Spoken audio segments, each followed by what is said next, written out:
કાઠી અને ચારણ ગમે ત્યાં ગળા થાય, એક આંખની ઓળખાણ ન હોય એમ કે હું ગઢવી છું, ઓલા કે હું કાઠી છું એટલે સમજી લેવું લાગી ગઈ. તમારે વગર ઓળખાણે ભાઈબંધ થઈ જાય તો જ માનજો. ઈશ્વરદાનભાઈ કાયમ કહેતા ગુજરાતીમાં કે ચારણનો દીકરો કાઠીને ભાળે ને પોરહાય નહીં તો ચારણ ન હોય, અને કાઠીનો દીકરો ચારણને ભાળે ને પોરહાય નહીં તો કાઠી ન હોય. જય સોનભાઈમાં હમણાં જે તાજેતરમાં ઘટના થઈ બિજરાજભાઈ અને મારો જે વિડીયો સોશિયલ મીડિયા ઉપર જે ફરે એમાં બિજરાજભાઈ જે કઈ બોલ્યા હું કઈ બોલ્યો, એક હૃદયથી મરેડાના પાદરમાં સોનભાઈમાના સાનિધ્યમાં ઉભો છું. કારણ કે ઈશ્વરદાનભાઈને અને ચારણ સમાજને મારા શિરોમાન્ય માન્યા છે અને જીવીશ ત્યાં સુધી માનવાનો છું. ત્યારે મારા બોલવાથી કાંઈ બિજરાજભાઈની કે અથવા ઈશ્વરદાનભાઈ આખા પરિવારની એક લાગણી દુભાણી કે મારા શબ્દોથી દુઃખ થયું તો હૃદયથી માફી જાઉં છું, મારી ભૂલ ગણાય. અને ચારણ સમાજ પણ મારા શિરોમાન્ય છે અને ઈશ્વરદાનભાઈ પરિવાર પણ મારા શિરોમાન્ય છે. પણ અમે જો આ કાર્યક્રમો કરતા હોય તો મારા બાપને અમે જીવતો રહો, હું તો મારા બાપને જીવતો રાખવા માટે કરું છું. બીજું કરી શકીએ છીએ, બધું જ કરી શકીએ એમ છીએ. અહીંયા ઘણા બધા ઓળખે છે શું શું થાય છે, શું કરી શકીએ. નકરા રૂપિયા માટે નથી કરતા. હા, રૂપિયો એટલે લેવો જરૂરી છે, સસ્તા થઈ જાવ તો તમારી કિંમત નથી કરતી દુનિયા. અને મેં વર્ષો સુધી મારી કિંમત ઘટાડી. જ્યાં ગયો ત્યાં લ્યો 2 લાખ, લ્યો લાખ દેતા જાઓ, સામે દેતો આવ્યો. પછી એક એવી આભા થઈ ગઈ કે તો બોલાવશે આવી જશે. ના ના, એવા સસ્તા તો નથી જો. અમે જે કુળમાં જન્મા છે ત્યાં જન્મ લીધો છે, એ 1 લાખ 2 લાખ કરોડ 5 કરોડેથી તમારા કઈ ગોલાપા કરીએ એ નથી. અમે ખાલી બોલતા નથી,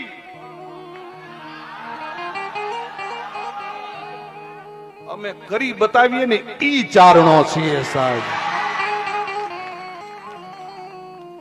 અમે ભલે 5% જ બોલીએ પણ 5% જીવીને બતાવીએ છીએ સાહેબ. કદાચ કોક વાર તોતડું બોલાઈ જાય કદાચ જીભ છે હાડકા વગરની છે, બોલાઈ જાય તોતડું, પણ તોછડું ન બોલીએ સાહેબ, એ તો પાકી વાત છે. અને સાહેબ હું ઈશ્વરદાન નું લોહી છું. આ સ્ટેજ થી નીચે ઉતરી જાઓ પણ તોછડું આ ચારણમાં નો આવે સાહેબ. પણ મેં હમણાં કીધું ને કે હું હથિયાર એટલે જ નથી રાખતો. આ માટે આવા કઈક અવલ ઝંડા મળી જાય ને તો એને મારે 302 થાય પાસે. 302 બંધ કરાવવા માટે તો અમે હાથ જુજવીએ છીએ ભાઈ. 300 હાથ ને 302 હવે આપણે બને એટલી ઓછી કરવાની છે.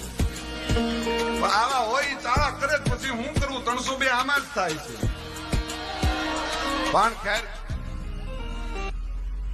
આ તો રંગી દુનિયામાં રંગીન મિજાજ અમારા. હરિયાળ ઘરે ન હોય અને જેને ફળિયામાં કુંજરડા ફરે એને વયની વાતું ન કે હર બચાને કાગડા. અને જેમ મરદ હોય ન્યા મરદ પાકે. છોકરાઓ શાંતિ હો બાપા. હા, પછી તમે જવાબ કરજો.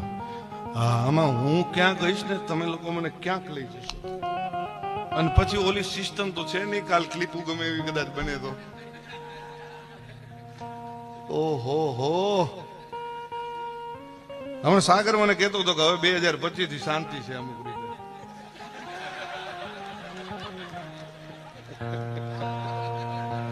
એટલે નવું વર્ષ છે અને માતાજીના જન્મોત્સવથી આપણે શુભ શરૂઆત કરી છે, એટલે હવે વાંધો નહીં આવે.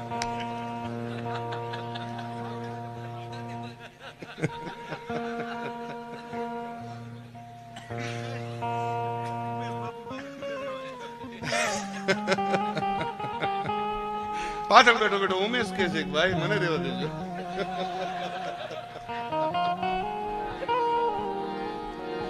લાલભાઈ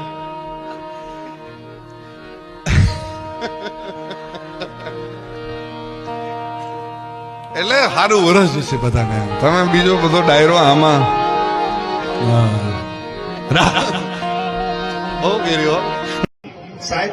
જેની મોટી નીકળી ગઈ છો ખીસડ ખાયા આ ભડવા 1 નંબરના પીઠની વાય જે ઘા કર્યો છે ને, મરદનો ઘા હામી છાતી હોય કોઈ દી કાયર હોય ને એ પીઠમાં ઘા કરે. શું હોય સાહેબ સાંભળી લેજો, હૃદયની વાત તમારી સામે કરું છું. આ પહેલા ડાયરામાં સિલેક્ટેડ 2 વર્ષ પહેલા જે આખી તમે જાણો છો આખી લપ ઊભી થઈ, એમાં મેં સોનબાઈ માના મંદિરે માની ધજા સામું જોઈ અને સાહેબ મારા પગમાં નેવળ નખાઈ ગયા કે મારી માથી મોટું કે ધર્મનો કોઈ થાંભલો એનાથી મોટા આપણે નથી. આપણે કોઈ એવા કલાકાર નથી, આપણે એવા સેલિબ્રિટી બનવું નથી કે આપણાથી ધર્મ હચવાતો ન હોય, કે આપણે એના સમ ખોટા ખાય કે એની સામે ખોટું બોલીએ કે એના ધૂપેલિયા ઉપાડીને એની પેઢેલી હાથ મૂકીને ખોટું કરીએ. એટલે મેં માફી માગી લીધી. ત્યાર પછી વાત ઊભી નથી રહી. પ્રોગ્રામે મારી સિસ્ટમ બીજી છે, મારી સિસ્ટમ બીજી છે. હવે એકચ્યુઅલી તારી સિસ્ટમ મને મારી માની શરમ હતી ને એટલે માફી માંગી. હવે સિસ્ટમના દીકરાઓ વયા આવજો, આ લાગુ પડે એને વટથી. હવે રાણો રાણાની રીતે આટલું ઘણું ને ભાઈ. હાલો બાપા હાલો. કારણ કે કરે કુંભાથલ કેહરી અને ભુજબળ પંજા ઘા.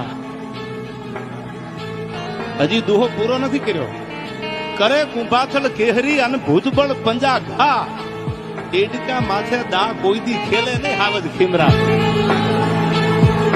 હવે ખાલી પંજો માથે પડે ને આમ પંજો ખેદા નીકળી જાય. તમે જાણો છો દેડકો એટલે દોહો કીધો તો નંબરિયા પડે છે. ફિલ્મ બાકી છે યાર.